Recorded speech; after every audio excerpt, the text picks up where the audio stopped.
Sahabat setia Gower yang dikasihi Tuhan, Shalom. Hari ini adalah Sabtu 28 Desember 2024. Kita merayakan Pesta Kanak-Kanak Suci Martir.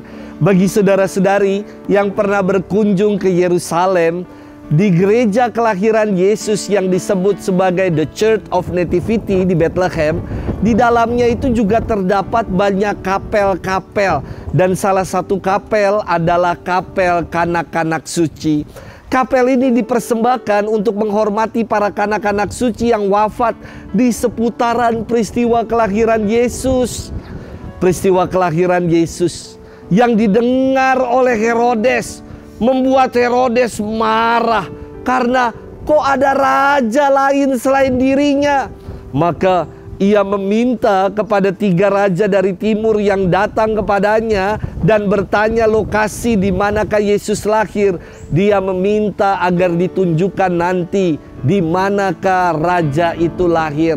Namun 3 raja akhirnya memilih jalan yang lain, tidak kembali ke Herodes. Mereka pulang ke negerinya melalui jalan lain. Maka segera Herodes yang mengetahui telah ditipu oleh 3 raja itu, ia mengutus para serdadu-serdadunya untuk membantai, membunuh semua anak-anak yang di usia kelahiran yang mirip-mirip seperti yang didengarnya antara 0 sampai dengan 3 tahun. Mereka semua mati dibunuh. Maka terdengarlah ratap tangis para ibu yang ada di Bethlehem. Namun dalam firman Tuhan yang hari ini akan kita dengar, Herodes gagal membunuh Yesus karena Santo Yusuf dituntun oleh Allah untuk membawa keluarga kudus ke Mesir. Hari ini kita akan bersama-sama merenungkan firman Tuhan yang diambil dari Injil Matius 2 ayat 13 sampai dengan 18. Kita siapkan hati kita. Haleluya, haleluya, haleluya. Allah Tuhan kami, Engkau kami puji dan kami muliakan. Kepadamu barisan para martir berkorban dengan mempertaruhkan nyawa. Haleluya, haleluya, haleluya. Tuhan bersamamu dan bersama rohmu. Inilah Injil suci menurut Matius. Dimuliakanlah Tuhan. Setelah orang-orang Majus yang mengunjungi bayi Yesus di Bethlehem itu pulang, tampaklah malaikat Tuhan kepada Yusuf dalam mimpi. Malaikat itu berkata, "Bangunlah, ambillah anak itu serta ibunya, larilah ke Mesir dan tinggallah di sana sampai aku berfirman kepadamu. Karena Raja Herodes akan mencari anak itu untuk dibunuh." Maka Yusuf pun bangunlah. Malam itu juga diambilnya anak itu serta ibunya, lalu menyingkir ke Mesir dan tinggal di sana sampai Herodes mati. Hal itu terjadi supaya genaplah yang difirmankan Tuhan lewat nabinya. "Dari Mesir kupanggil anakku." Ketika Herodes tahu bahwa ia telah diperdaya oleh orang-orang Majus itu, sangat marahlah ia. Lalu ia menyuruh membunuh semua anak di Bethlehem dan sekitarnya, yaitu anak-anak yang berumur 2 tahun ke bawah, sesuai dengan waktu yang didapat diketahuinya dari orang-orang Majus itu. Dengan demikian genaplah firman yang disampaikan oleh Nabi Yeremia. Terdengarlah suara di Rama, tangis dan ratap yang amat memilukan. Rahel menangisi anak-anaknya, dan ia tidak mau dihibur sebab mereka tidak ada lagi. Demikianlah sabda Tuhan. Terpujilah Kristus. Sahabat setia Gower yang dikasihi Tuhan, Shalom. Salam sehat untuk kita semua. Saya pernah membaca sebuah penelitian, kalau marah merupakan salah satu cara untuk meluapkan emosi negatif. Jadi kemarahan itu adalah emosi negatif yang harus dikeluarkan, harus diluapkan.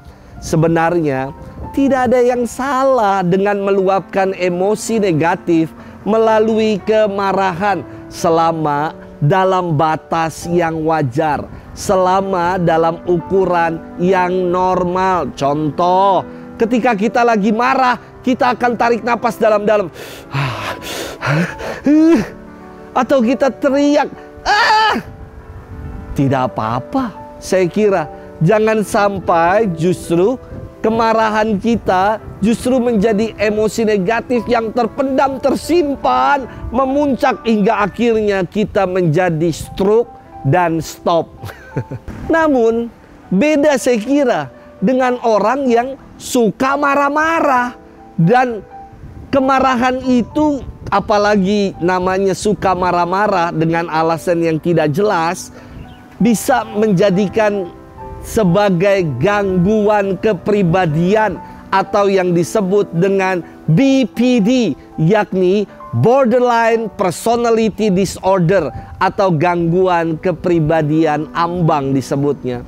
Kondisi ini adalah gangguan mental yang ditandai dengan suasana hati orang yang sering berubah-ubah dan perilakunya menjadi impulsif, akhirnya suka marah.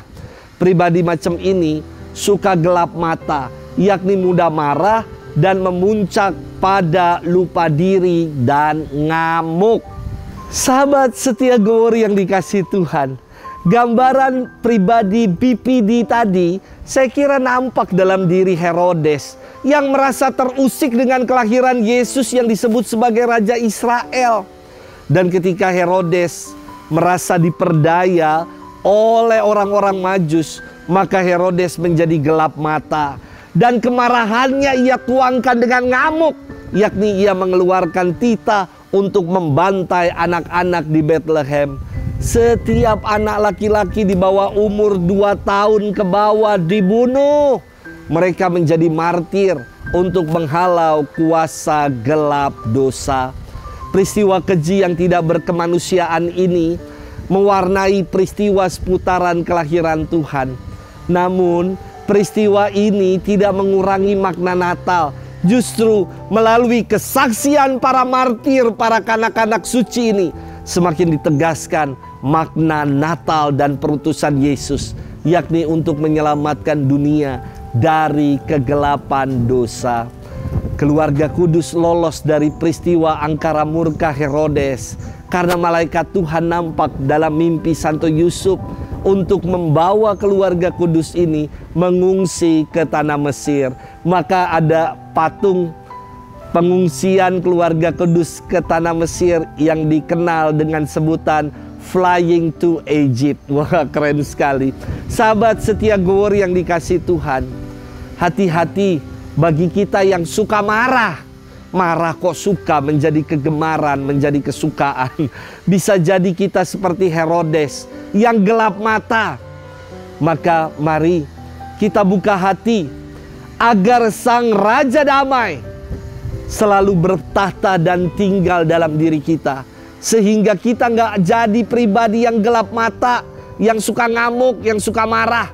Tapi kita mau menjadi pribadi yang selalu membawa damai dimanapun kita berada. Selamat bermenung dan Tuhan memberkati kita selalu dalam nama Bapa dan Putra dan Roh Kudus. Amin.